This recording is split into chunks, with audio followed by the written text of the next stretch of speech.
Hello guys, এই যে বানবাসার মধ্যে বাইকটা পার করে নিয়ে যায় আছি।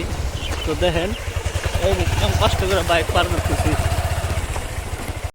তো গাইস, এই বানপানির ভিতরে আমার বাইকটা আমি বাজারে পার করে আছি, কারণ এই বানপানির ভিতরে আমার বাইক হয়তো বাজারে নেওয়া যাবে না। তো দেখেন কিভাবে যায় আছি, এই যে খেরের চিবি দেয়া রাস্তা নাই, কোনো কিছু না, খালি কেঁদো। তো গাইস, সামনে বকরি ঈদ এসে আছে, যেহেতু তার জন্য তো আমার বাইকের প্রয়োজন লাগলো, যেহেতু দোকান করা লাগে। তো তার জন্য আমি বাইকটা বাজারে নিয়েছি। তো দেখেন কিরকম কেঁদো, আপনারা হয়তো আপনাদের ভাষায় কি বা কন, আমাদের ভাষায় আমরা কেঁদো কই। তো দেখেন এই যে চিবিটা যায় আছে বানিয়াপাড়া রোড এটা। তো গাইস, এই যে ফাইনালি কালভার্টের সামনে পাবো। তো এই সামনে পাওয়ার বন্ধুরা কি করে শোনেন। তো গাইস, এই যে কালভার্ট পার হলাম, হওয়ার পরে আমাদের কেউ আছে যে তোমরা ব্লগার নাকি। আমরা ব্লগার না, যেহেতু ফার্স্ট টাইম ভিডিও বানায় আছি।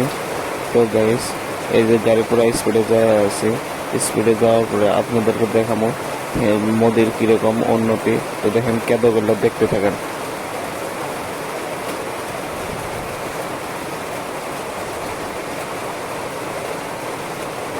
তো গাইস, এটা মোদী সরকারের উন্নতি, তার জন্য আমরা বাইক নিতে এরকম কষ্ট হয়। তো আমরা ফাইনালি বলক রাস্তা পেয়ে গেলাম।